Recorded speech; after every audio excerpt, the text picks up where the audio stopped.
Well, welcome to the Exeter Chiefs channels, and a special night for us all. 10 years since the Exeter Chiefs won promotion into the Premiership, and we're very lucky to have 14 of the squad from that very special time join us for a special Friends Reunited Zoom call, as it were. But I'm going to talk to all of you during the course of the next hour and a half, hopefully. But I'm going to start with the season as it whole. And for you, Fozzie, you were a newcomer coming into the Exeter Chiefs ranks that season. What was it like coming to Exeter? What drew you to Exeter? Lots of different things. I think I was looking for a change of scene at the time of my career. I played at Gloucester for a long time, and I knew Paddy Anson, who'd been my conditioning coach when I was really young in the academy. So had a chat with him, knew Hayden quite well, and I'd come across Clarkey a few times as well. And just kind of came down, met Rob with kind of no real kind of expectations as to what to expect, met Ali, and just really liked the plan they had. You know, two young guys, really ambitious. I'd seen the guys play, and it was obviously a talented squad, and just thought, absolutely, why not? You miss every shot you don't take, so thought, let's give it a go, and that was it. Within about a week of being there, came across Johnson first. You can see him there, just crying his tits off, and Dolly very early on, and I built some really firm friends. A couple of nights on the Source and Timepiece, and I was sold, and that was it. It was 4 years later. And then I think Mooney was just coming out of school at that point, had a full head of hair, no children. Must be a long time ago. Not changed a bit. Hayden, you were coming back to the club for a second stint at the start of the Championship winning year. What was it like coming back to a much different Exeter Chiefs side? Well, first, you've got to say it's a change. The last time, the previous time I'd been at the county ground, and as Hanksy will well know, the pitch and the showering facilities and the change rooms were significantly different to Sandy Park. But no, it was good. I've been under Rob before with the university. Of course you have. Timepiece. Not so long ago either, Phil. Anyway, yeah, no, it was like, I've always loved the club. I was there at university. It was just nice to be back. It's a really good city, good club. So it was an easy move for me to come back. Hanksy, you were a bit like Rat. You'd come through the university ranks, worked with Rob. Much different Chiefs from the old county ground to the Sandy Park days. Yeah, it's incredible. I think every season we took a step forward, and I think the start of that year, kind of the signings that the club made, really kind of pushed the squad on and took everyone to another level. You could see that it was the start of something that was going to be very special, whether it happened that season or the year after that. It was kind of laid out in front of the club, and everyone just had to kind of do their. For a number of you others, I'm going to look at Jesse, I'm going to look at Tommy, Gareth, and Sesto. You were all players that were playing down in this region with other clubs at that time. But what sort of drew you to the Chiefs? And could you see the vision that was being outlined by Rob and by Tony Rowe? I'll go to you, Sesto, because I'm looking at you. But you were coming from the arch enemies at Plymouth Albion. The time we came with Tommy H. At the time, it was the time of Pete Jewett. So the vision was a little bit more from him when I came first to Sandy Park. And after, I think we all came together. We were playing against each other with Tino. I remember talking to him after a game too, when we played against Penzance. And the ambition was there, could see clearly with the stadium first. And after, I think on the first day, when we saw about 15-man squad, with a high level athletes, it was, the ambition was there, definitely. What about you, Tommy? You're similar to Sesto coming up from Albion. There was a bit of rivalry between the two clubs. Yeah, there was really. Myself and Seth joined Albion the same summer as well, so in 2005. And at the time, the Chiefs were still playing in the county ground. And Albion were knocking around at the top of the championship that time as well, so I had finished, I think, third to Chiefs second that summer or something like that. So they were really going head to head at the time, so it was a really big thing. But in saying that, then that was also at the time then that Sandy Park was starting to be developed. And I think even in that year, maybe Ian Bremner was relieved of duties and Pete Drew was given the job. So there was a lot of change, but there was I think a lot of change for positive reasons happening in Exeter, and that could be seen from the outside really easily, I suppose, with the stadium being built and things like that. So Exeter was always kind of, I suppose, for a few years at that point, the best of the rest outside of whatever team would get relegated from the Premiership. Exeter was kind of the one that was nominally the best of all the rest anyway. So they were doing an awful lot of things right there, I think, and that's where I think, look, it was an easy decision for me to go up anyway, and I'd say I could speak for Cest as well, like, and Jesse and Stino, like, we all joined the same summer. In some ways, it was kind of an easy decision to come over. Stino, you were coming from the Pirates. What kind? You had your 1 year down there, and you've talked often about that it was a good time at the Pirates. But what was it about Exeter that you thought they're a bit different, and what was going to drive you there?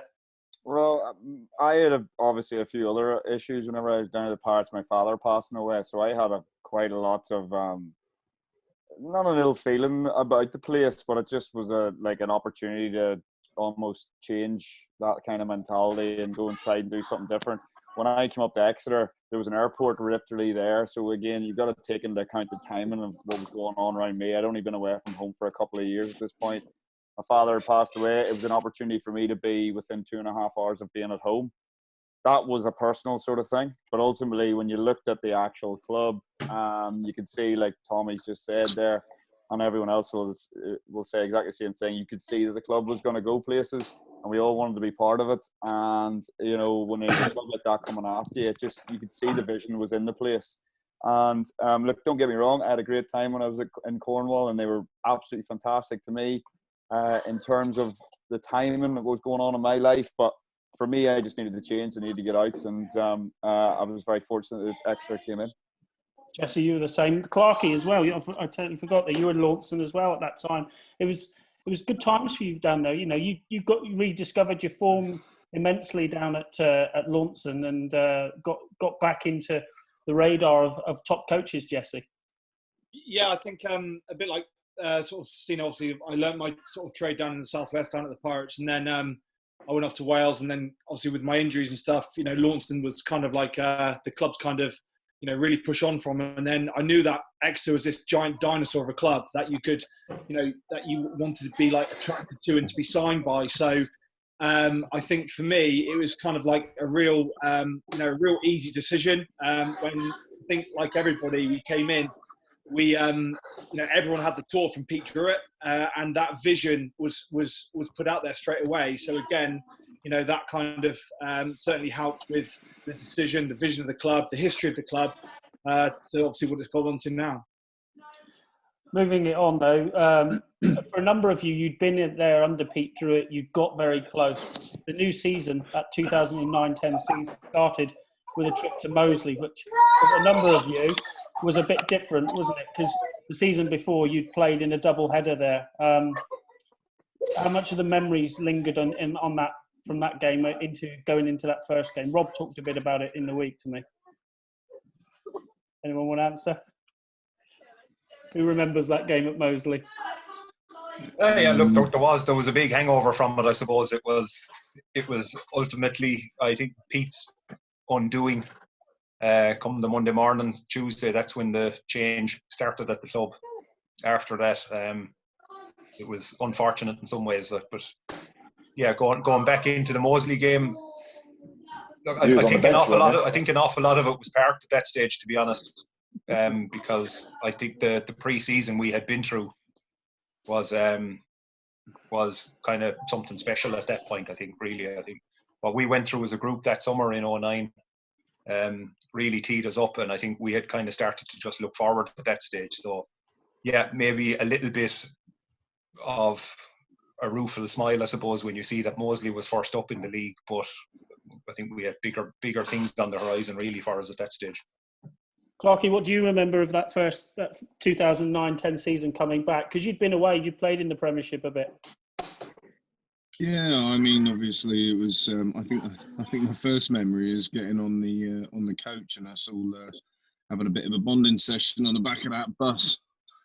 But I mean, yeah, it was just such a massive it was just amazing to come back and to be a part of a really good team.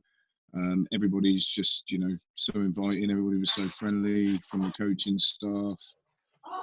Everything was just a great place, and it just created a great atmosphere. And I think that's what really drove us on that year. We knew where we wanted to be. We knew what we wanted to achieve. We sort of set our sights out right from the word go. And to be honest, I know obviously we had a couple of dips here and there, but I don't think we ever really moved away from our end goal.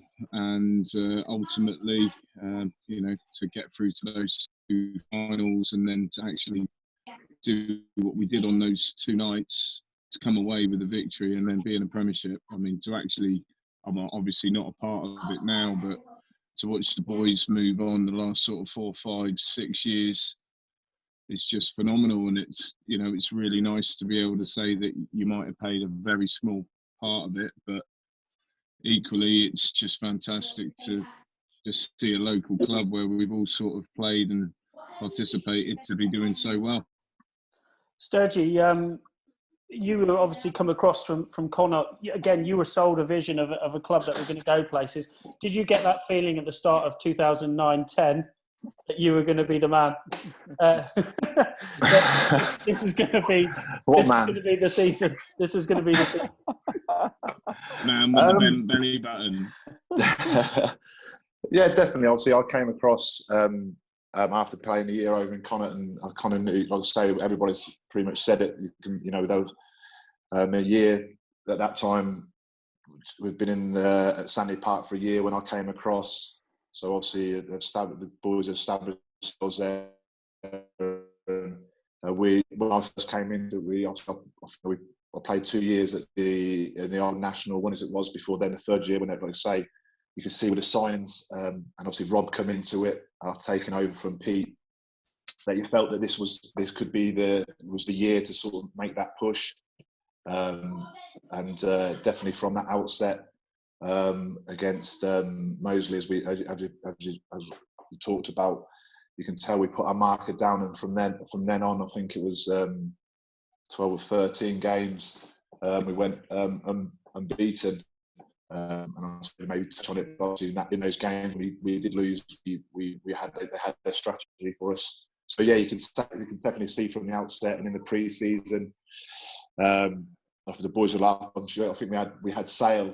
I think we had Sale that year in the pre-season games. Was it home and away, or was it just home that year? I'm not sure.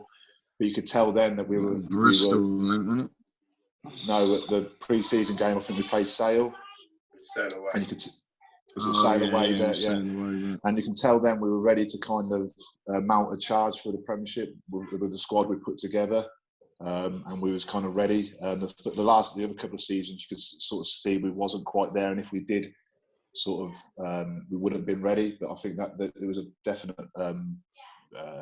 You can tell the time was definitely right in the way we put the squad together and the management. So yeah, from the outset, you could see that season was ready to go for it. H, what was it like for you? You probably you wouldn't have known a huge amount about Exeter or Exeter Chiefs before you were.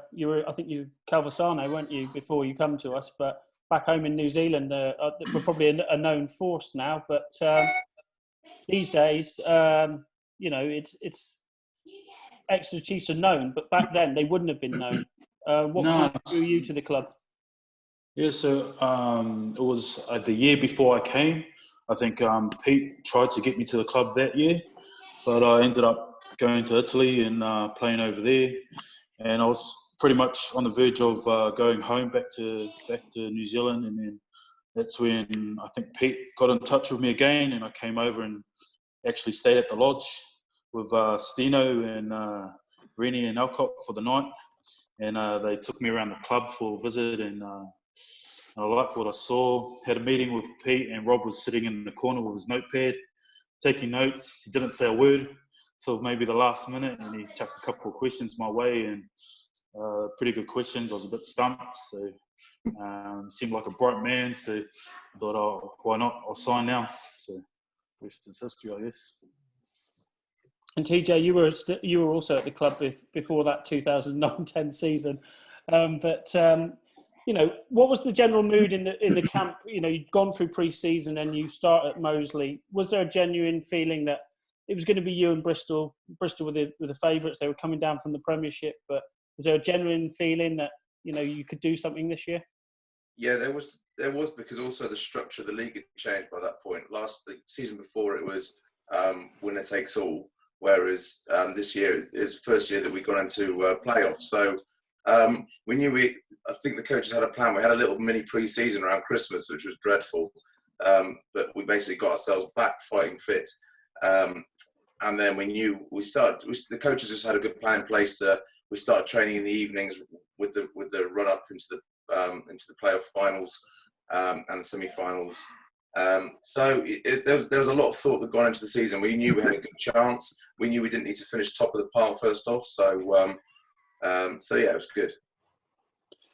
And for you, Mooney, a local lad, you were still cutting your teeth coming through the academy ranks there. But what was it like for you coming into the Chiefs setup? And you knew you were going to probably play a part, but what was it like for you at that time?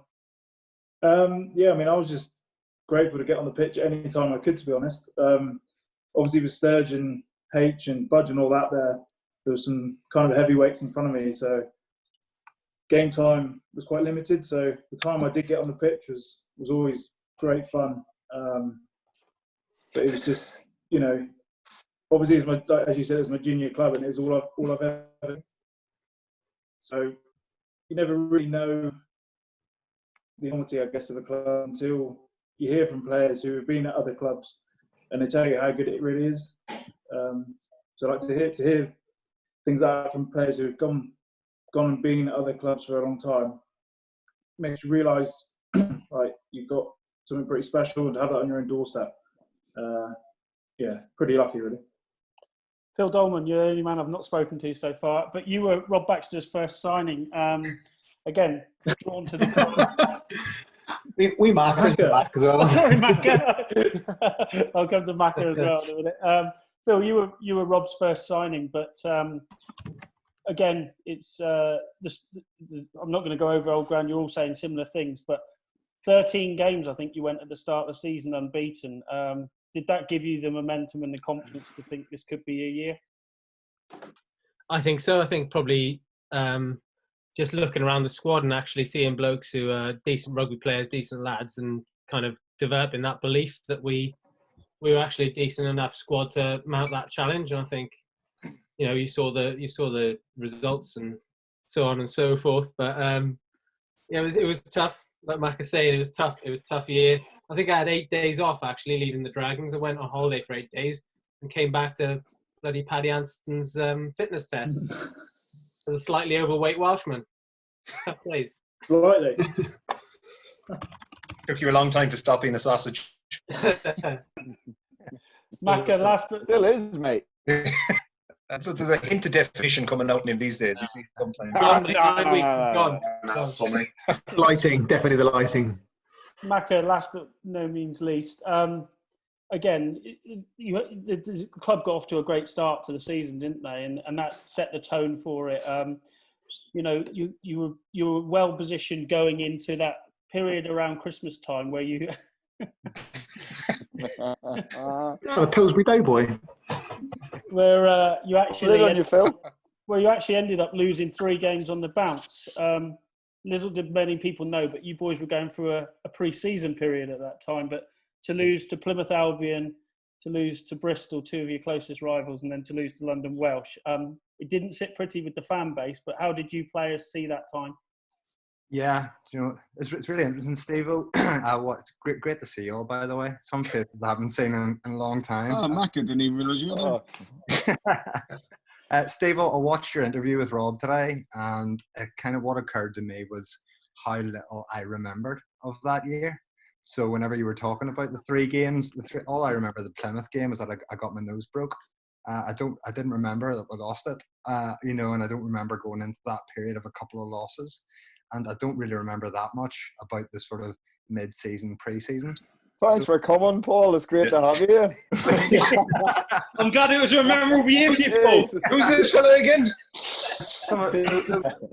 Those details. What my kind of key memory is of the, and I don't want to go too far into the future, Steve-O, but what I remember of the team on the day before the final was that Danny Gray caught Brian Rennie on the side of his cheek and broke his cheekbone, and that was sort of my route into the starting team for the two finals. So yeah, that's sort of one of my key takeaways. Thanks.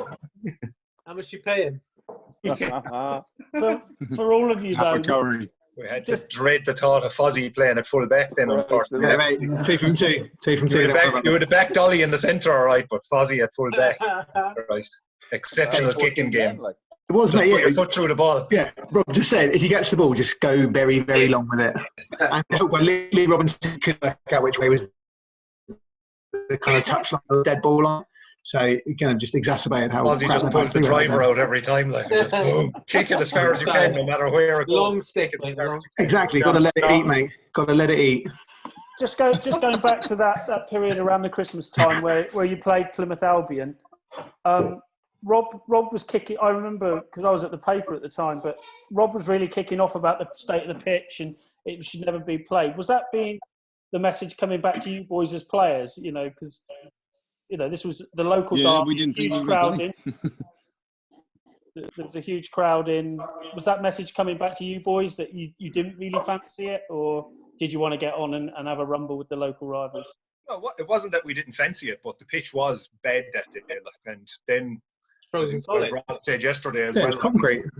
We did see Rob kind of arguing the point as well a little bit, like that the game shouldn't be played. So, look, that wasn't necessarily the winning or losing of the game either, I suppose. But yeah, it probably doesn't put you in a wonderful place before you go out and play a game like that. But you know straight up like that. There was no way the game was ever going to be called off at that point, like even how big a game it would have been for Plymouth at that time as well. So just on the occasion and the whole lot, even though the pitch was quite poor. Did you boys realise the importance of the derby in those days? Because I know we have probably the one in the Premiership now is Bristol, but not got quite, I don't think, the same passion and feel as what, say, a Plymouth game had or a Pirates game. What was it like for you boys going into those games? Did you get the buzz? Because at those times they were sort of 4,000 or 5,000 crowds, which were really important. You know, you weren't playing with massive crowds like the team do now.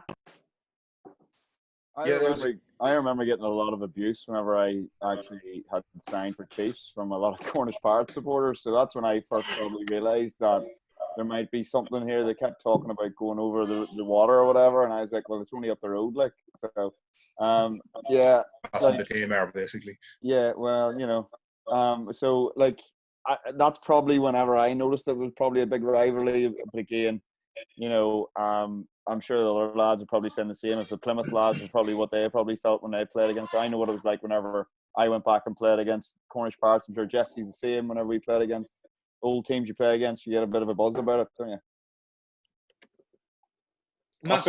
I think going. Sorry, Jet. Coming to a club like Exeter, and I think it still is. It stands it now. There's when you come into a club and there is those rivalries, and the guys who are been there a long time. They pass that on to you. So obviously prior to that season, I'd say I was there a couple of seasons before, so I knew how important derbies were, and that's the likes of kind of the guys who are there, been there. There's the likes of Gary Willis and obviously Richie and our dad and people like this, the guys who have been there when we came in. So that they kind of instill that into you when you come into Exeter. And I think that's still the case now. Maybe not on derbies, but what our kind of ethos is at the club, and that's still, though maybe it's been watered down in time. I think that's still the case, and it will be when all us there's not all us, we're all gone apart from Mooney and Stino and Dolly. When these guys hang the boots up, and that will still be there. I'm going to look at our two fitness fanatics here in Jesse and TJ, but I'll take this one. when you look at you went through a mini pre-season, Rob talked about during that Christmas period. How important was that in terms of the latter end of the season? Did it put you in a much better place, or at the time did you not really think, what the hell are we going through this for? I thought it was a complete box ticking exercise to begin with, but then actually you just really saw the benefits. It was a real pain to suddenly get extra sort of sessions into you. And to be fair to the coaches, they did say that they expected the results to drop off, and a couple did. But you could see come the end of the season into the playoffs, we definitely had an extra spring in our step. I don't know what you think, Jesse. Yeah, no, I completely agree. I think talking about it, I think there's always been a plan in place, and I think even after a couple of those losses, a few supporters would have asked many of us those questions in terms of why we're losing games. But I think as a squad, as a collective, we had a plan in place. We knew what was needed from us, and we trusted them. And I felt like in terms of mental toughness, it certainly put us into a really good stead towards the end of the season. You obviously got the season back on track, all of you, and then because the way it was the new inaugural Championship playoffs, nobody knew how they were really going to operate, but you knew you had to be in the top 8. But by that time, yourselves and Bristol were well clear. And take it easy. Take it easy. You knew you were going to be in the top 8. How did you boys attack that sort of first part of the playoffs? Because Rob said that some sides undercooked themselves in the latter few weeks of the regular season, and then by the time the playoffs came round, you'd been winning, you were fine, but you didn't quite get the intensity. How did you see it going into that period? I think we just played crap in the Muslim game, and I think it was Cliffy lost time, didn't he? Jeez, that man was slow. Christ, he was slow. Tell him how you feel, Faz. Love you, Cliffy. Tell you what, he's also underwater in a cold pool. Yeah. You can do some mileage in the ice bar. Just to go back to the question, Steve, I think part of it, like Rob mentioned yesterday, was going back to it, Steve. Go on, Sturge. The lag. Kettering still on dial-up, Jesus. Go on then, Tink. It was even the thing that Rob mentioned in that interview about just we rolled into it a little bit, and I think maybe that was part of it where we had stopped staying in the moment, which was something that we had spoken about an awful lot, about just dealing with what's right in front of you, because we had broken down the season into different blocks of what we wanted to do as we were going through it, so that we were always only kind of dealing with something right in front of us and looking to maximise that. And I think maybe just a little bit was that when we got into the playoffs, we actually kind of went, we've been through all the blocks now and they've all kind of gone the way we wanted to, and we've got our own rewards that we kind of set for ourselves throughout the season and the whole lot. And then maybe just let that slip a little bit once we got into the real thing, because just that little bit of a slip mentally kind of put us back going, we just kind of get through this now because this is the real thing, rather than realising this has to happen.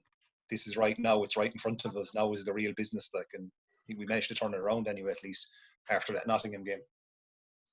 And for Sesto, how were your feelings going into that sort of that playoff period? It was a new experience for all of you.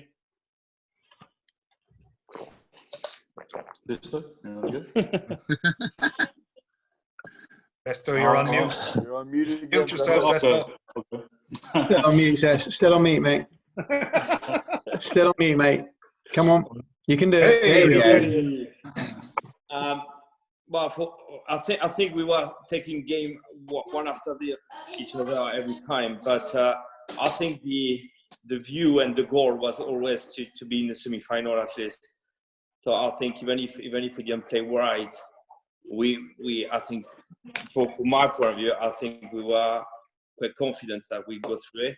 I think we had enough talent in the squad, and we worked hard enough during the preseason to go through it. And so, this is just my point of view. But I don't know about the rest. What about you, H? Yeah, I think we rolled into it pretty good. Like we scored some incredible tries in that playoff time, and we also, from a personal point, we sort of got some revenge on a couple of the teams like London Welsh. Having they beat us, I think it was around Christmas time, so we got a bit of a revenge back on them, beating them by 40 odd points at home. So I think it was a good run for us just to get some confidence going into sort of trying to make this semi-finals and hopefully kick on. Rat, what about you? What was your feelings around that time going into the season? Right, you're on mute.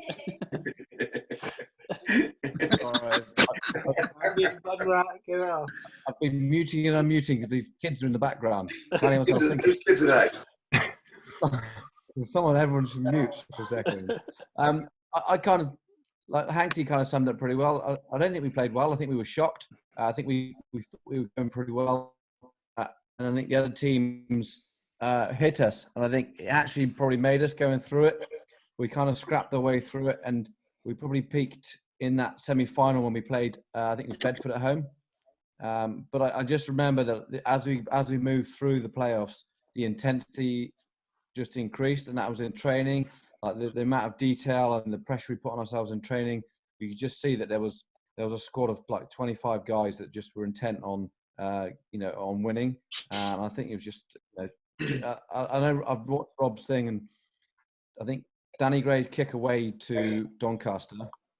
It was a hell of a kick, and that going over was huge in our history.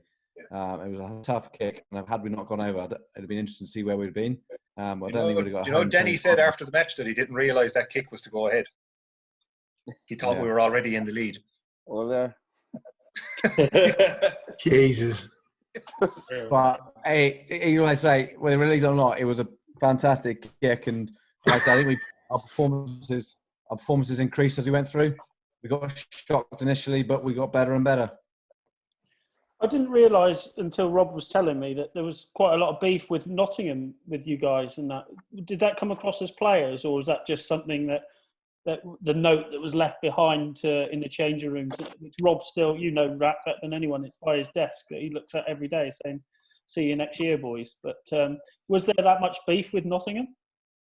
Rat knows all about Rob's desk, all right. Been over it plenty. I thought that was made up. I thought that was all made up again. No, there was a bit of niggling. I think that one's true. Is it? Yeah, there's definitely that notes on Notes board in the office, and there's a few notes from letters and all sorts of people that have sent in that sort of stuff. From Pink on there, I reckon. Surely. What's that? I know.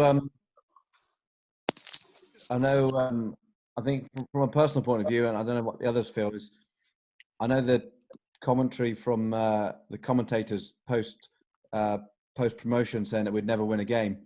I think for me that was a huge motivation. We wanted to prove a lot of people wrong.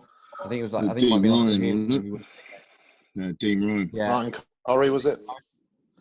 Yeah. Should we just name everybody that we can think of? Or? Pretty much everybody in the press. I'm pretty sure it's Dean Ryan. I've scooted through a lot of the season because I want to get to what I call the juicy bits of the two final legs.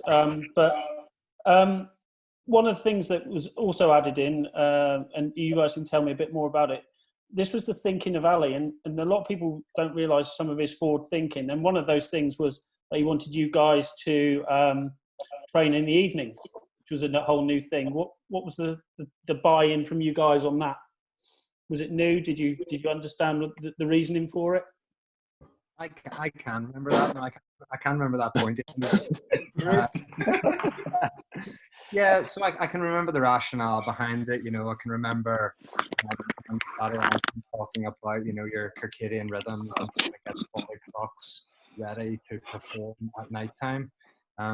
So I can remember that. I remember thinking about that time, thinking back on that time quite fondly, and the kind of lifestyle. Especially now, unlike some of the guys being out of rugby for for as long as I have, you kind of took it for granted, the type of lifestyle that we had. And especially in maybe those 3 or 4 weeks of sort of lying in, getting up late, and then sort of tiddling in the afternoon to throw some weights around and then go out and run around and chase a ball. So I can remember that. I think back that time quite fondly. And I think it was really, and that's sort of come out to me as a fan of Chiefs since I've left. Chiefs do seem very forward thinking, a little bit ahead of the curve. And so I can remember how that helped to sort of get the minds and the bodies right for those later kickoffs. Rob and Ellie were both fans of NFL, I think, and with our basketball and what else are going on in America. But I think I do remember them referencing at the time something to do with the Eastern Conference versus Western Conference and the success one has over the other. I can't remember which way it went, but that was a big part of the basis, I think, for trying to get us to switch our body clocks to deal with the late evening kickoff. And obviously, you go into that first leg, it's home. And Rob also talked about that you had to extend the stadium, didn't you? The North Terrace was introduced. You had a much bigger crowd. This was the biggest ever crowd that Sandy Park had seen. How did you boys feel going into that? Clarkie, I'll look at you because you're coming up on my screen there. But Clarkie, what was it like going to an even bigger and better Sandy Park at that time? I think it was great. I mean, especially for the guys that, when we started off originally at the county ground, you step out your car and you lose your feet and sink into some sort of clay pit where people go around on their bikes to go to Sandy Park, and then obviously for it to extend and to see where it is now. I mean, the evolution of it is just phenomenal, and to actually see how it's going to be moving on in the future is, it's really exciting to see. But I mean, I suppose as a group, when we, you come out of training, and I think every time it was exciting to be running around in front of, even though there was no supporters there, it's just an amazing stadium. It's just it's a great facility and a great stadium. For them to obviously put more and more seats in, different stands, it really added to the atmosphere, and it's created what it is today. So it was unbelievable.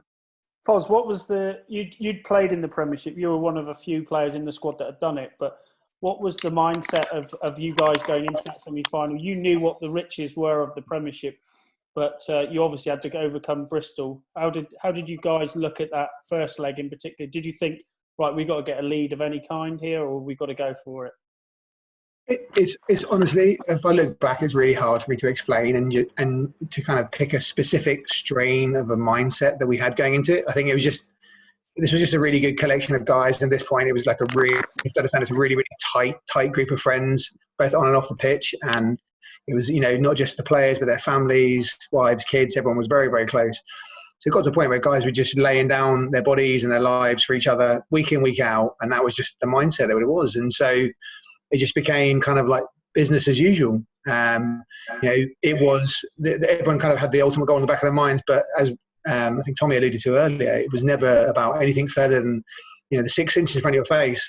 And we've been shown this thing earlier on in the season. There was 2 things that always stuck with me. There was a guy who talked about a group of guys who climbed Everest, and they said, if you put, 20, 30 guys together and everyone had a common goal, you could do anything you wanted. And that always stuck with me.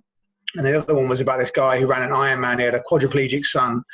And Rob used to talk about, you think it's tough, you think it's hard. You see how tough this guy's got it. And he ran an Ironman and he pushed his son. He swam the swimming bit with a dinghy and the rope of the boat in his mouth. And so, I just knew that everyone would just go to that place they needed to go to get the job done. Personally, and people might disagree with me, I never had like a particular mindset that said we're going to do X, Y, and Z. I just knew that we all had the same goal. We were all going to do whatever it needed to be done to get there, and that was the end of it. I'm looking at you now. A lot of you haven't seen each other in weeks, months, whatever, but your bond and the culture you talk about there, you've created. Mooney now these days, you, Dollar and Stino are the guys that have driven that. In more recent times, all of you have played a part in terms of the Premiership, but in more recent times, you've had to pass the baton on to other lads that will take it on. But what is so special? What created that culture? Because it was created around that time. It had to have been. Yeah, like Fozzie said, all that sort of bondship and friendship that we had was good on the field, but it was great off the field as well. And you know, that's something that Rob sort of pushed the whole time he's been there. And you know, the players that are still there, like myself, Dolly, Stino, I guess it's just kind of second nature of the way we train. And it's, you know, it's kind of just installed in us, so we just push it. And then, as I said, Rob's always of that mindset and always has been. So he's obviously at the forefront of it, and he's forever pushing it. But you know, we're always looking to strive and get better, and the players who come into the club are looking to do the same. So I think, you know, as long as we keep doing it and have that mindset, we're going to do well. Stino, like I just said, it still exists now, and you guys have been the guys that have had to drive it on. But things will change at the club, and you've seen a huge amount of change from in the 10 years where you've gone from Championship to Premiership. How have you evolved as a club, and what makes it, from players' point of view, where you have to change so much to get that next level? Well, I think in general, you know, the club always wanted to progress and get better. So in terms of that, like, it had to, the evolution of the whole place, the whole introduction of sports science, let's call a spade. We used to play and we used to have a lot of beer after a game. Like, yes, the boys can still have a few beers after a game now, but it's not to the same level probably. The biggest thing that I would say about the culture that we had, really, whenever you look around, we were a group that was literally, I would say, and everyone I'm sure will agree with me, at some point, one of us or all of us were told you weren't good enough. And then we were all brought together, and even whenever we got into that championship time, into the final, you know, we were meant to lose. So we always had that. And that stayed with the club, I would say, for the next 3-4 years in the Premiership. And probably until we won an LV Cup or made it into the Heineken Cup was the first time we actually maybe got slight bit of respect. So that sort of thing has sort of stuck around the club. But again, as the evolution of the place has gone, we've definitely, you know, you're starting to see international players coming wanting to join Exeter Chiefs. And it's a lot to do with what, you know, all these lads have done in 10, 15 years ago to put us in that position now to where we're at as a club. Hanksy, we talked about it there a minute ago. A lot of the pundits were just saying Bristol will get to the final, you're in the final, you're just there as the makeup team. Bristol will do like every other team before to go up. What was said in that before that first leg to you guys? Because Rob's talked about it in his interview with me that you had to go after them, you had to get into them, you had to show a different Exeter Chiefs that perhaps they hadn't seen earlier in the season. Yeah, I think so. I think it was kind of the whole, because the way the season was set out, that everything about that season was leading to that final, and I think everyone kind of saw that as the progression of where we wanted to be and where we deserved to be because of the effort and work we've been. And I think Tim mentioned it earlier, just that it was about being in the moment and being absolutely flat out in every moment that you have in that game, whether it was like a ball carry or a clear out or something like that. You know, it was just absolutely flat out, and you know, we were going to make sure that we knew that whatever happened in that game, we were still going to be doing exactly the same the following week. But I think that was the key thing. It was, you know, giving ourselves letting Bristol know that it was the first game. And Tommy, you're the captain, fantastic, that had to lead these boys into this battle. What was the thoughts from your perspective? What would have been a par result from your sense going back to the Memorial Stadium after that first leg? Look, I think we were happy enough. We had to really lay down a marker that first night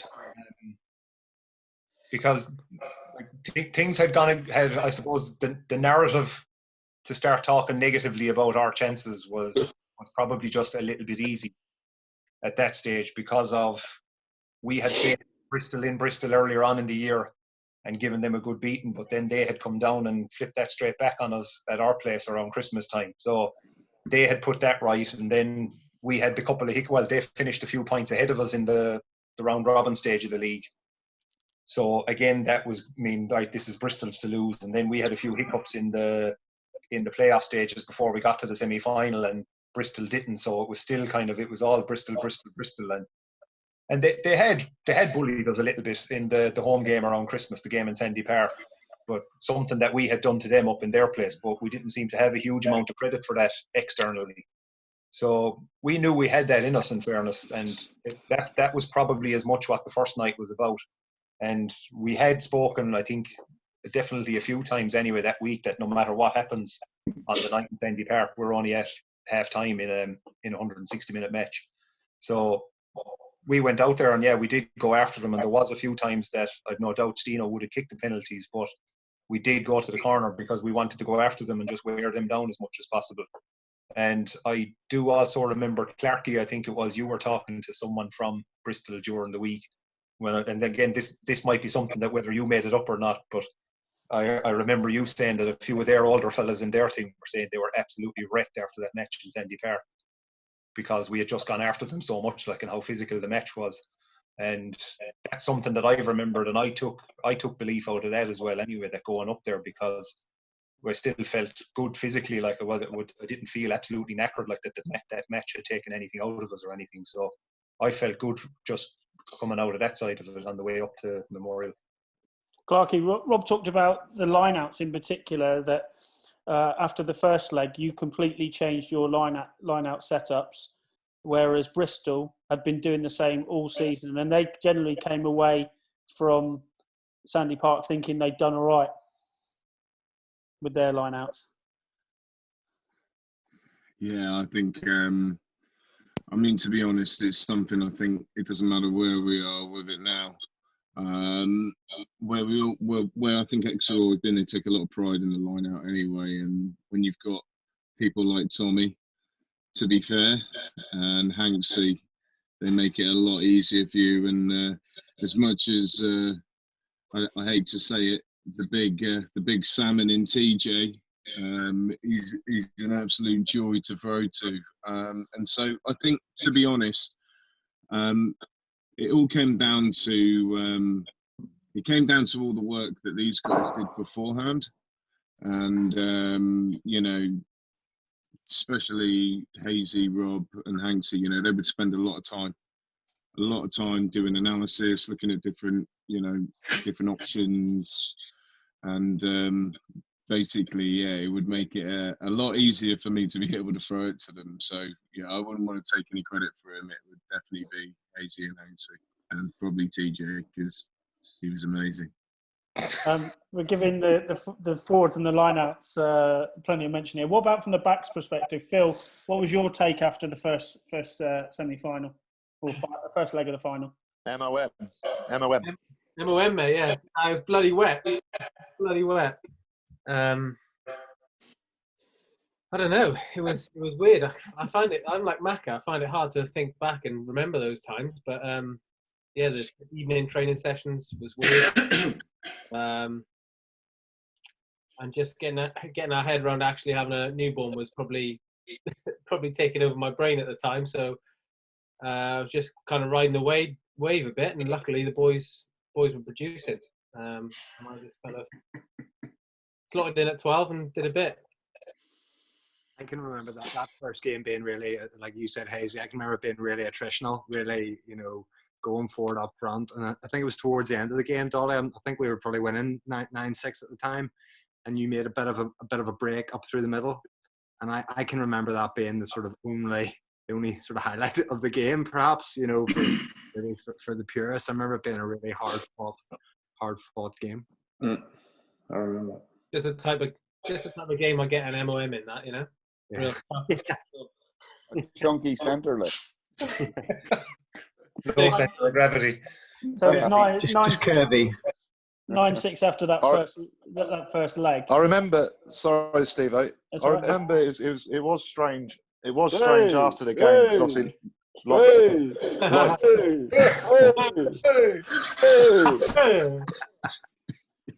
like Hazy said, like Hazy said, it was half time and it was 9-6. So it was a very strange, and like we've all alluded to throughout this Zoom chat, is that when we go out and play hard, and afterwards we do, at the earliest that we did enjoy ourselves afterwards, be it on a bus trip or be it back when we're at home at Sandy Park. So it was kind of strange going into after that point of view, kind of up in after having a meal and stuff like that.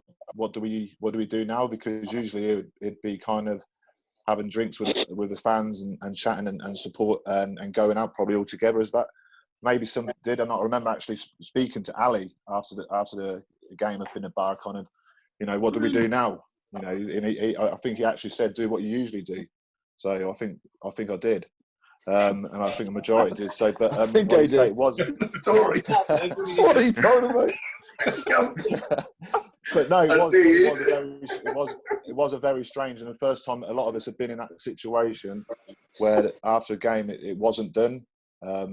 So that was my kind of take, and also I think in the night training we practiced kicks, did we not? All of us. I probably didn't step up for one, but we practiced kicks just in case it came down to that as well. Yes. So I don't know if you remember that, Macca. I'm not sure we can remember that either. Yeah, I remember that. Night training. Night training or night Talk about the night train on the bus. Yeah, is that the night train afterwards? There was plenty of night Different, train. mate. There definitely is no party boy anymore, though, is there? No, there's no party boy now. No what about you, Jesse? What was your memories after that first leg, 9-6? Did you think you had enough in the bag? Well, obviously it's great to win your home games, but obviously I think everyone's adhered to on here that you had to go to the Memorial and beat Bristol up there. So I think we knew the challenge ahead. Just a quick point that obviously somebody I think somebody said about obviously Brian Rennie obviously unfortunately getting the injury. For me, I think just as backs, it kind of brought us a little bit, what I'd say is a little bit closer together, because we knew effectively we were only going to kick through Hayden and Steno, because good old Foz was shoved. Sorry, mate, I'm just saying. But obviously, but no, I just think as a backs unit, like we knew we were kind of like the chips were down slightly in terms of that kind of injury, and we knew we had to look after each other. So, for example, I think as me and Mac are in the backfield, had to work a little bit harder, whatever, and it just brought us a little bit tighter and closer knit. But obviously put us in a real good stead in terms of that first final. So first leg done and dusted. I'm going to bring in Rat and Steno now, because again, until I spoke to Rob, I didn't realise you were the only two that got told of a change of sort of game plan for the second leg. The rest of the boys were told just do exactly what you did in the first one. Rat, what was said to you guys? What did you have to do differently in this game? I think what gave us confidence is firstly when we went up there, we knew we could win at the Memorial. We'd gone up there early in the season, we knew we could win. So I think it was confidence, and the fact that we had the 3 points. I remember Ali saying to Stina and I that about taking drop goals, and all of a sudden, a 3-point lead goes into a 6-point lead, 6-point lead goes into a 9-point lead, and that leads to pressure. So from my point of view, and I don't know what Gareth will obviously have his view on this as well, it was quite happy just to keep building that lead. I think that as the game progressed and the weather deteriorated, I can remember Junior Fatalifa trying to run it, and we kind of capitalised on it, and they were trying to play and running rugby in awful conditions because we had that advantage, 2-try advantage, and that was from us, taking those points and building on that 3-point lead. But it was very much about building a score, and I think Ali said to Steno that take as many drop goals as you like. Yeah, no, I had full license. Actually, we actually practiced it a bit in the during the week in training. Like we have a call for it, and when the call went in, a lot of guys didn't have a clue what I was shouting, but Hayden knew what it was, and I was getting the ball through back to me, and we're hitting drop goals. Funny enough, I've called it since not that long ago to Jack Maunder, and he looked at me funny as if to say, "What are you doing?" So not many people know what the call is, so I'm not gonna reiterate what it is here. I'm gonna keep it to ourselves. But Eagle Eye. If you want to be called Eagle Eye, yeah, it could be. As in Eagle Eye. As in Eagle. I remember the call. Stina, when you look back at that night, was that the perfect game for you? Did you play your perfect game? Because Rob kind of alluded to it. If you could have Johnny Wilkinson, Dan Carter couldn't have done any better than what you did that night. From your perspective, was it the perfect game? It was a very pleasing game. Look, perfect game. Well, we got the perfect result. I just did what my job was. I was picked in a team to kick goals, and that's ultimately what I was doing. I wasn't kick chasing. I wasn't putting my head over the ball to try and win scrum penalties. I wasn't the one battering and carrying the ball hard. At the end of the day, I was, dictating to the guys to go and do that. And then whenever they won a penalty, I would run up the tank there and say, "Look, mate, I'll knock this one over." And so that's what my role in the team was. And everyone had their gig in it. And it's funny because everyone always says, you had such a super game. Well, I just feel like I did my role. I'm sure everyone else has said exactly the same thing. And at the end of the day, we all got promoted out of it. So we're all delighted with what happened. This is one for all of you, really. But when did you kind of feel this was it? You knew that the game was yours. You were going to be a Premiership side. Did you get that feeling halfway through? Halfway through the second half. There was a point in the game when Stino dropped some goals and we built that little bit of a lead. And I think it was they were the ones under pressure. They were the ones chasing the game, and the weather came in, and it was kind of like we felt comfortable defending them. We had a little bit of a purple patch, but then once we came through that, it was kind of and we built and built. It didn't feel like we were ever going to lose it. Just because of that lead, because Stino kicking over and giving us that cushion. Yeah, I think for me in the game, the point where I thought we had them was I think we were defending a 22-metre line-out.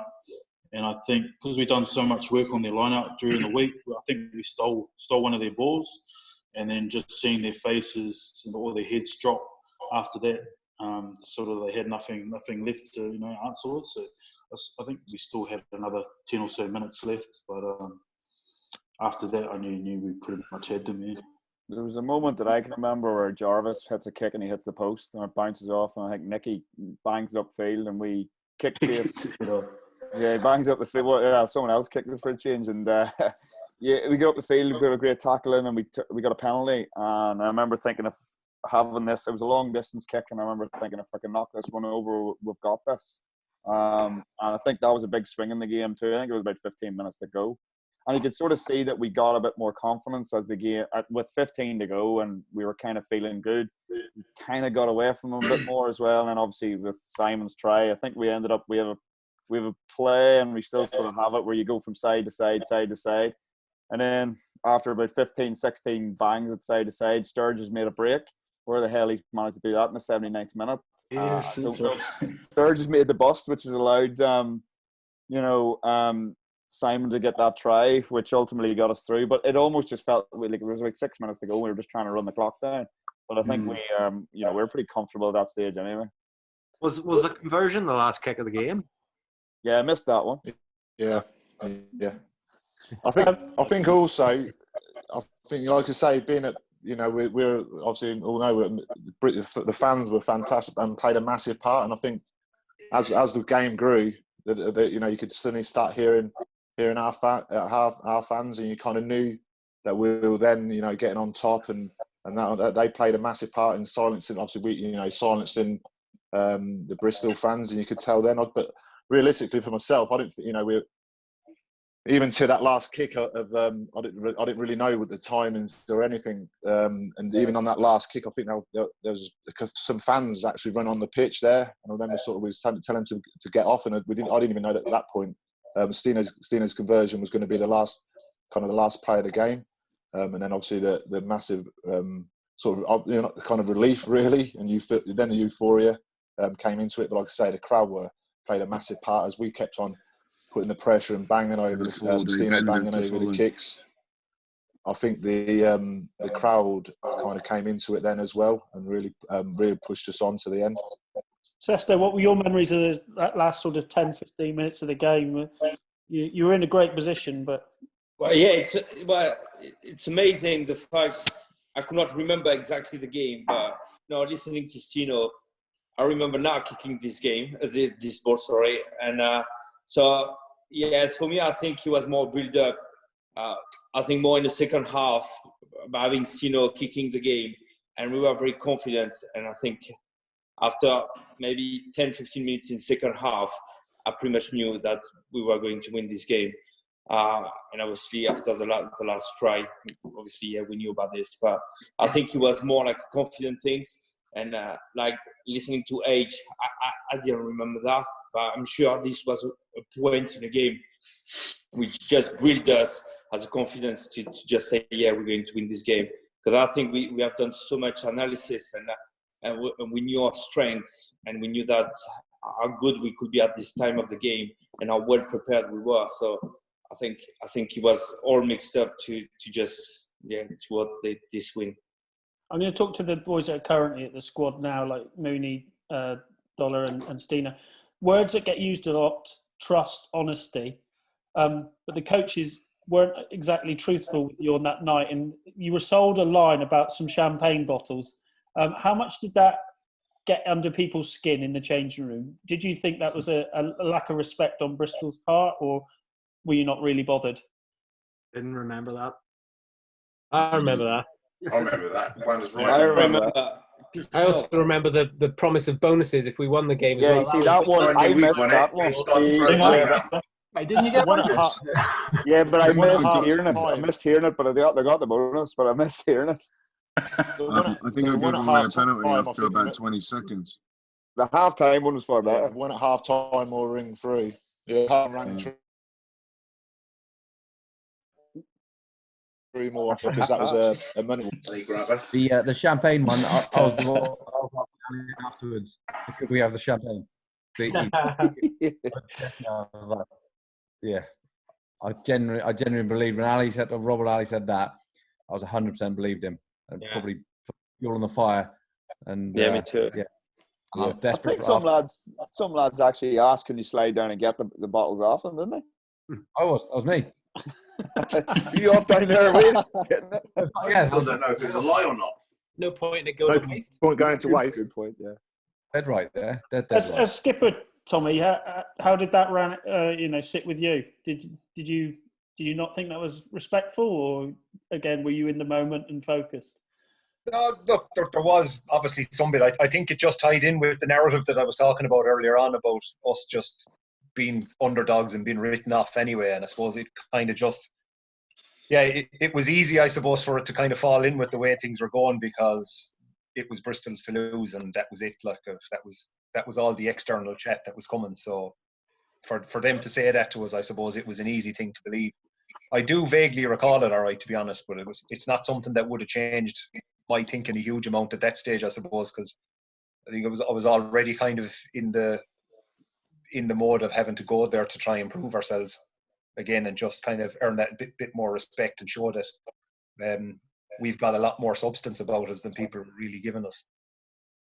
Obviously, the final whistle blows. You've won the game, and you boys are now going to the Premiership.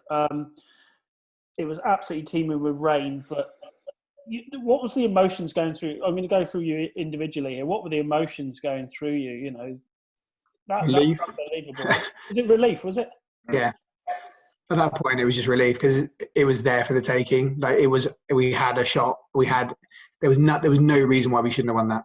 In my mind, it was there for us to take it. We had the squad, had the mentality. We'd done the prep. We were in the right physical shape, and we were going into the game with the lead. We had the best goal kicker in the league, the best pack in the league, probably the best looking back three still to this day in world rugby, and that was just the way it went. So just to get over that line was just like, Christ, thank God we've done that. Was that after Phil got moved to the centre? Yeah, exactly. that hairline's not helping us, mate. Sorry. Come on. I think Steve had his massive mixed emotions. Really, like I say, I think it was a massive relief. Like I say, the season had been a long haul. It was a massive season, and to get over the line there at the end of the way we did was amazing. But there was also a lot of time. I remember being sat in the change rooms when everybody, because obviously the celebrations were in the change rooms, and then we all just went our separate ways, outside and stuff, and met up with family and things like that. I think I remember being sat in the change rooms with Andy Miller, who that was going to be his final game. There's such a bit of involvement. I think he was travelling reserve at that on the day. I think, I'm not sure, but that was him kind of thing. So there's sort of mixed emotions in that part because you come on this journey, previous seasons, and that led to the winning of the game we played in. But there's mixed emotions in that part. I think in the end, actually, he did get a call at the end, and I think he did stay for another season in the end. But there was definitely mixed emotions in that. The good group of guys you've just done X amount of games with, and you know, the squad was similar the following year, but some people, you know, didn't make it. You know, done their bit, and that was them. So it's definitely mixed emotion. There's a lot of people that hadn't played in the Premiership, and that was their ultimate goal. So there's a lot of excitement also coming off that, because we know we had a short turnaround in terms of pre-season, and then we're about to sort of realise for a lot of us, myself included, we haven't played in the Premiership, so it's a huge sort of dream goal come true. Hanksy, what was it like for you? Because like Rat, you've been at the old county ground. It was, you know, this is almost the massive transition from what was not the best of facilities there. You've gone to Sandy Park. Now you were going to the top division in England. What was the feeling for you at that time? I think it was just kind of building on what TJ said. It was like massive realization of what a lot of us has worked a long time for, and worked as hard as we could. Realization of that, so it was very exciting. We had a lot of fun celebrating it. And I think there was also it was a realism of, you know, we've been working for it for a long time, and it was like the next step for the club. It wasn't unexpected. It was, this is the next step, and you know, where we're going to go next, which was also again exciting to be involved in. But I don't know. I think, you know, kind of afterwards, looking back and you're thinking, you know, I can't see us ever going back down to the Championship, because this place is moving onwards and upwards the whole time. Clarky, was it a bit special for you because it was against one of your former clubs that you'd knocked them off the bench? Yeah, I mean, from a personal point of view, obviously, it was it was huge for me being released after a couple of bad knee injuries on bad terms, and you know, obviously, I know Jesse touched on it earlier, and I went back to Launceston. They gave me another opportunity, and yeah, I suppose it was absolutely huge, and I'm always be very grateful for Exeter for giving me that opportunity to come back. And quite clearly, I think, as we're proving now, it was just such an amazing group to be involved with, and you know, to see some of the other boys like move on to bigger and better things is it was unbelievable. So but yeah, it was huge. The pitch invasion that followed from all the fans that went onto the pitch, it was teeming with rain, meant that you didn't actually have your moment on a podium lifting the trophy. That happened in the changing rooms, but the pictures now, we've got them adorning the walls at Sandy Park there. Those images from that night are amazing, but were you a little bit disappointed you didn't get to go on a podium, or are you much better that you had your group, all of you there in the changing room, tight knit? I think oh, sorry. I think we touched on. I sort of touched on it earlier, but I mean, it was. I think it was always really good to see, you know, people get to go out and you know, and have their celebrations in the middle of the field. I think the fact that we managed to do that in such an enclosed space together, just us, we knew that, you know, that we were getting written off from time to time, and it was always about what group. It was all about the group. And so for us to be enclosed in a tiny little change room with a shed load of champagne, and I think that was probably the best way that we could have done it. Yeah, how was it for some of the rest of you? Something good, I think, about getting that in the dressing room. Now, it was a shame. There's no big thing about having a podium or anything, but the spectators were absolutely brilliant, in fairness, leading up. Particularly, there was a marked change, I think, in the atmosphere throughout Sandy Park once we got into the playoffs that season, and it just multiplied the night. We had the Bristol home match, and then it was even better again for the Bristol away game. So it was a little bit of a shame in that way, but for us to kind of get it inside in the dressing room, there was almost some little bit poetic about that as well, I think, in that we managed to just have it inside and with just us as the group that was in there. Because it was, I think the following day, it was 50 weeks to the day since we had got together as a group. And one of my biggest concerns with the group was, and I remember submitting it with my end of season review from the year before, was that I thought that kind of the group as a whole was getting carried along on the club's coattails a little bit.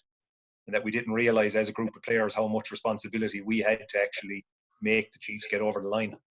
And I think some of that was kind of where Rob really set out just absolutely beasting us that summer to make sure that we were physically and mentally resilient for what was going to have to happen, and everything that we were going through. It was constant mind games in where we needed to be as a group and how we were able to deal with staying in the moment and just winning all of those little battles. And that's why the season was broken down a little bit. So I think that had a huge effect, and that's where I just kind of had a massive sense of pride at the end of it, more so than anything. I know the boys know I'm boring at the best of times, so I wasn't going to be one jumping around the place, going mental when we won. But I did feel a huge sense of pride in us actually going and doing something together as a group, given how long ago we had set out, and just the stress, I suppose, that we were put under in order to make us resilient enough to be an Exeter group that finally got things over the line, whereas they were kind of maybe getting a reputation as a little bit of bridesmaids, never the bride.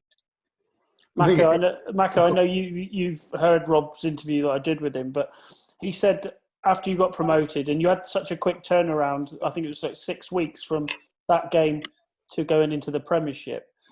He said people changed their whole mindsets. Was that how you and perhaps all the rest of you suddenly realised you had to basically change? You had to become Premiership players now. You couldn't be an Exeter Chiefs player from that season. You had to move to another level. Yeah, I think I'd agree with that. And I suppose it's funny when you're thinking back. It's 10 years ago, and I suppose in this day and age, Do you remember that? In the professional game, in the professional game, there doesn't seem to be such a thing as an off season.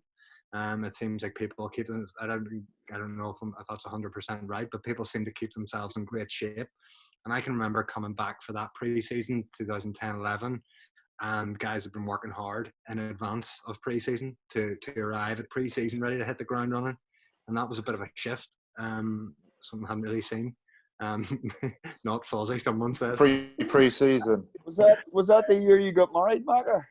No, that was the year before. That was a self-motivation year. Oh, is that one? Talk us through how that went for you, Macker. Yeah, not great. No, so down to your question, Steve. Well, yeah, I think there was a bit of a shift in mentality. There was that kind of sense of, right, this is the big time, guys. We're here now, and like I say, my kind of memory is guys arriving back, ready to go, and pretty good nick. H, what was it like doing this with achieving that success with mates? You're going to have these guys as mates for life, aren't you? But the collective you had put together there, what was the feeling? You've done the job now, you've got to the Premiership, but what was that feeling for you of how you'd got through it all? Was it relief for you, like some of the guys have said, or were you? Yeah, a little bit like fuzzy, bit of a relief, but it didn't last long till I was thinking, look, we've got another job to do. We've sort of got over the hurdle, but we've got to keep going. So the boys trained hard, and we had another good preseason. I don't know if I trained all that preseason, but it might have been my last one I trained in. No, the boys turned up pretty good nick, or most of them anyway, and they were just ready to work. And that's the thing with when Rob put the teams together, he just looked for great characters and boys that would push each other and boys that would work hard for each other. And it was just easy to get along with all the boys, just because it was just like it was second hand to us. So it was good. And obviously that mantra goes on, and it's $1 Stina. You see it now.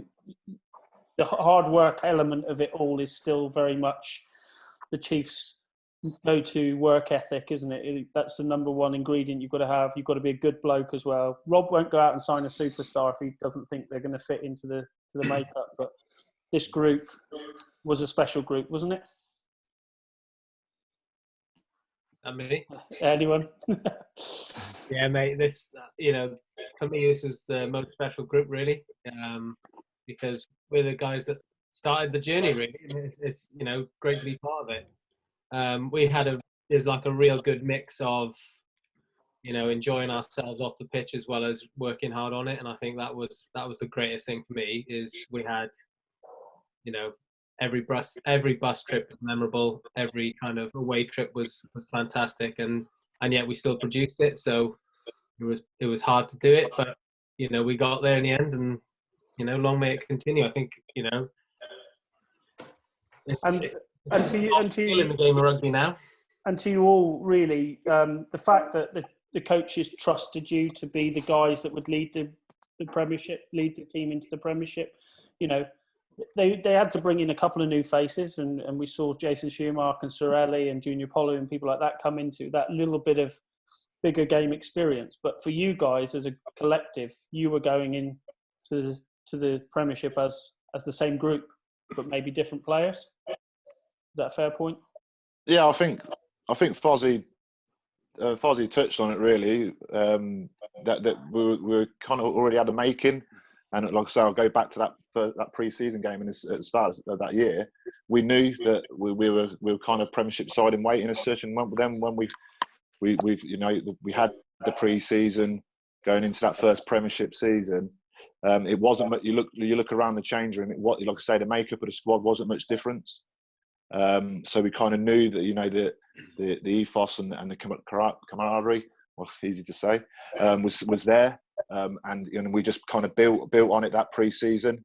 And you look around, like you said, a few new faces, but the majority of that squad was that Championship year, and kind of we kind of had we had the pack.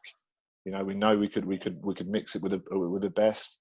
And we had to, if you look at our first Premiership games that year, we were kind of straight into it. Obviously, our first game against Gloucester, the history of that club, and then obviously I think nearly then it was away at Leicester at Welford Road, and we had to experience these together, and I think we did that with the squad we had from the previous year. I'm going to kind of wrap things up now because we're getting on, but. I'm going to go to you individually now, and if you can give me a word or a memory that sums up that promotion-winning year, what would it be? So, Foz, what do you remember? What's the abiding memory for you? That's a difficult one. Probably the 1500 to start with, and being in Fat Club, ironically, for most of my career at Exeter. But I'd just say the group. That is still to this day the most special group of people I've ever played with. For loads of different reasons, personally, professionally. It's just a really good group of guys who would live and stand by you through anything. Sturgy? Yeah, it's like I think we're pretty much going to say the same, but for me, Stino, the general epitomises it for me, during my time there, but also again, the group of guys that came through that match there and then continued through for the rest of my career at Exeter. So it's the guys who wear that jersey, who put themselves in that jersey for me. It will always stay with me. Thanks. Yeah, difficult to say anything else apart from what Fozzie and Sturgy have said. We've got memories professionally, personally, and the characters that make the squad from all different parts. It's just an incredibly enjoyable and fun time, as well as professionally, being really successful, which is fantastic. Tink, as captain of it, you obviously were the talisman of it all, but what a group to lead, I'd imagine.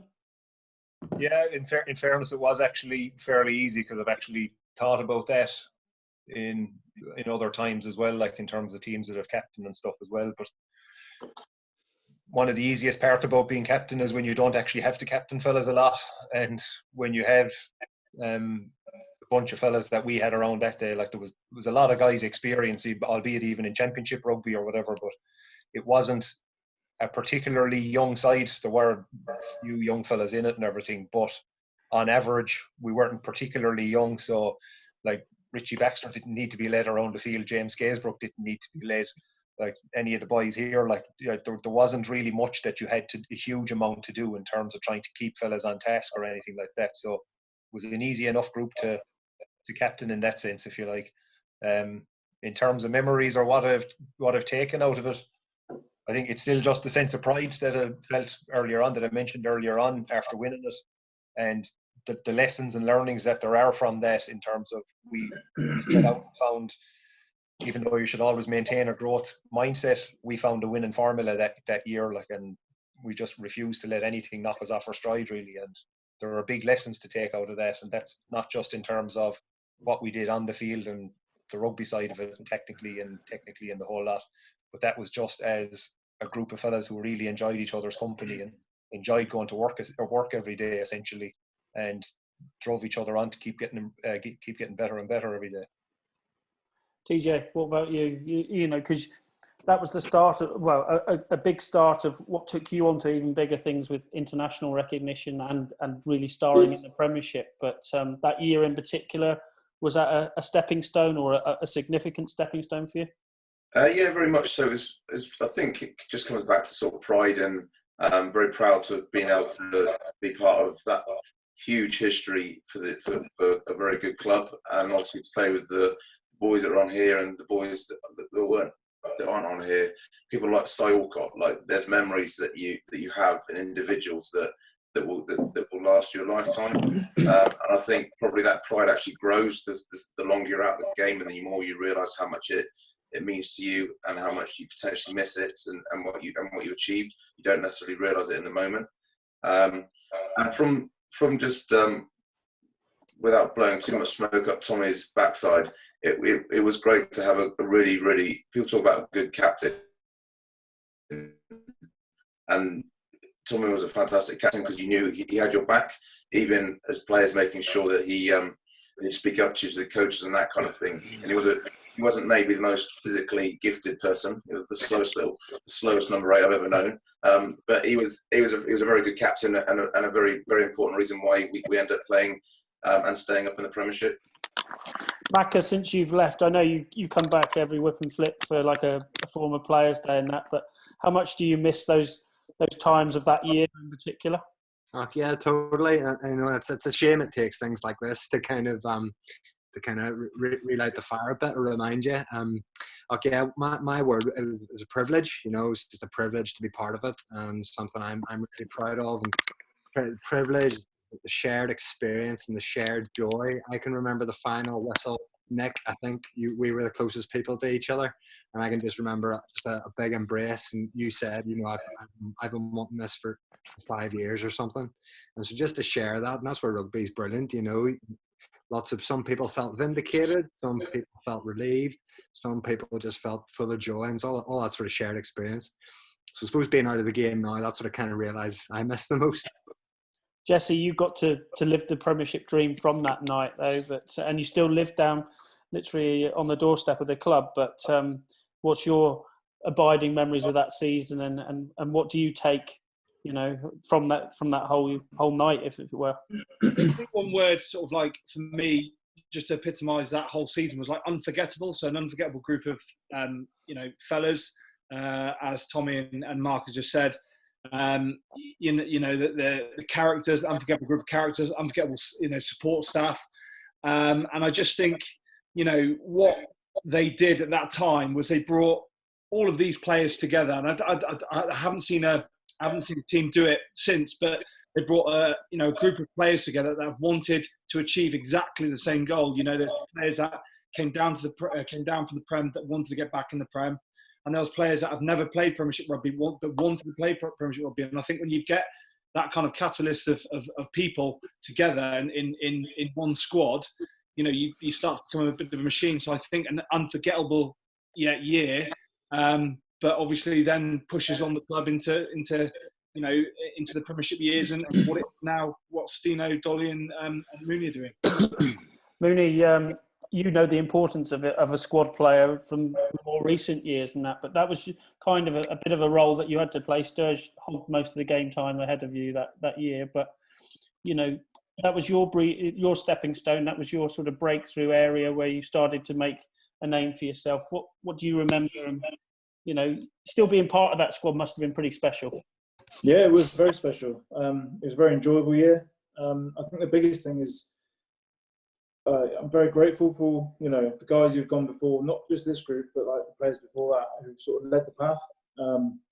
Because I guess if it wasn't for those guys who went out, you know, and did what they did week in, week out, and I learned off them from that, and it sort of laid the path for what I've done. So, yeah, I'm obviously very proud to have been involved in that at that time. Hayden, you're still very lucky to be part of the club setup and that, but it was great times, wasn't it? You know, even now, I'd imagine you look at the corridor, there's a picture of you and Stina hugging each other in that final. That's memories you can't take away.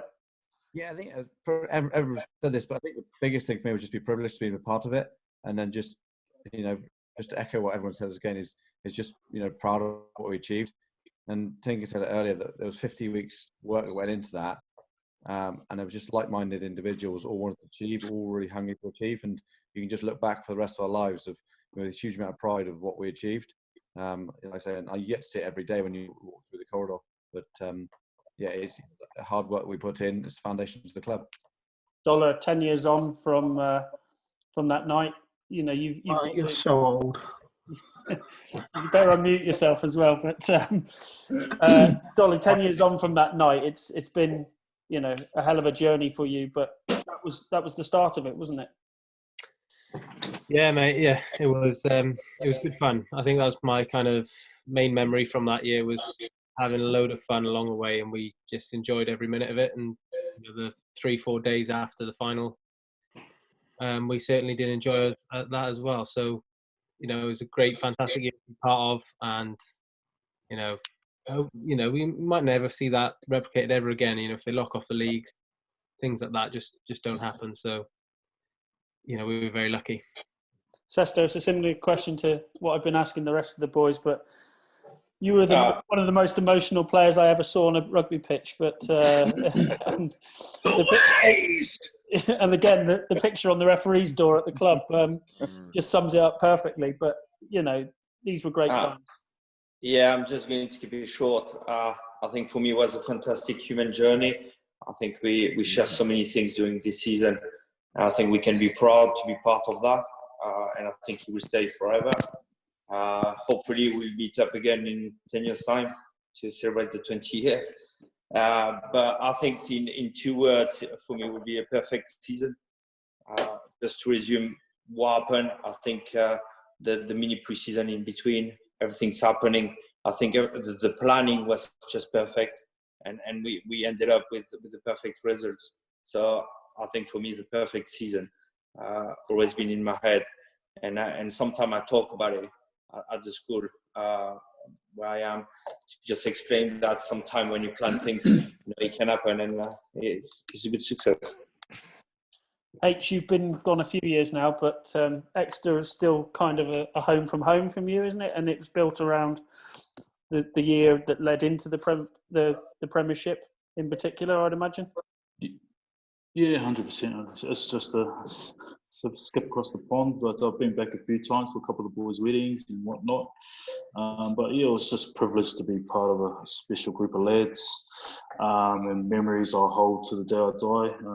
It was just awesome year, probably the best year of footy that I've had, pretty much. And it's just when I watch some of the games now, like whether I'm here or back in New Zealand, I've watched a couple of games. Just pretty proud to know that I've been a part of that in their journey. Just a little smile on my face, and we're watching the game and watching Stino and Dolly do their thing, and just be proud to be part of all the Chiefs have done over the past 10 years. Clarky, you sort of said the same as what H said earlier, but it was a great group to be part of. And what do you miss about it all? Now you've been out of the game a bit of a while. I think the biggest thing for me is, and I'm sure I speak for the rest of the boys now that they finished. It's not that you just miss the boys. You miss being around an amazing group of guys, and like everything that all the lads have mentioned there, so I don't need to go through it all. But I mean, that group that year was just an amazing year, and it went so quick. I mean, the fact that what we managed to achieve, I think Dolly touched on it earlier, that there's that will never be replicated again. The way that the leagues, the formats have changed. So I feel privileged to be involved in such an amazing side, such an amazing group of guys. Enjoyed spending time with each other. Yeah, I knew someone was going to mention my book, but there we go. But no, it's it's a special group of guys. To see Mooney, Stino and Dolly still doing their thing, and especially for Mooney to end up getting his cap. I thought it was, to even be anything involved with, such an amazing group of people was unbelievable. So such a great group of guys, such an amazing team. I hope Stino manages to dig in for another couple of years. But I just wish them all the best, and it's been an amazing ride, and I hope they continue. Stino, lastly with you, when you got that promotion that night, did you think the club would do what they've done? Did you have that? You knew that they had ambition, but what has been achieved in the 10 years since is truly unbelievable. And you've been very lucky to be in a lot of it. At the heart of it, you kicked the points that got you in the Premiership. You kicked the points that won the Premiership title. It was special, wasn't it? Yeah, look, I feel incredibly lucky. I know everyone's talking about proud and privileged. I am, I always felt like I was very unlucky with the way my career started. I wanted to play for Ulster and all that sort of stuff, play for Ireland. I always felt I had the raw deal. But actually, I think ultimately, sitting at the stage I'm at and what I've achieved, it's down to what a lot of the lads have done here. And, for me, this group of boys, I talk a lot about emotion when it comes to playing for the Chiefs. I still talk about it today whenever we get ready for games, and the emotional buy-in that everybody had in the club in that particular year has allowed for a lot of, from my point of view and a personal point of view, to achieve a lot of things that I wanted to achieve. And it's always great to see the guys again. And look, for me, I feel incredibly lucky to be part of such a great group. That's going to be the one of the best achievements I've ever had on a rugby field, and I've been quite fortunate to have some good days after as well. But for me, that one particular night will live true, and if we didn't have that night, we wouldn't be enjoying days like we are enjoying today at Chiefs. So I'm truly indebted to everybody's hard work, and it's an absolute privilege to have been able to play with them all. Guys, we've done best part of an hour and a half here. We could probably do another 2 hours at least, but it's been great going down memory lane with you boys and seeing it from the players' perspective. So thanks very much. Enjoy the 10 years. It's Tuesday night. It's been a party, but great to see you all. And let's see the Chiefs keep prospering, hopefully.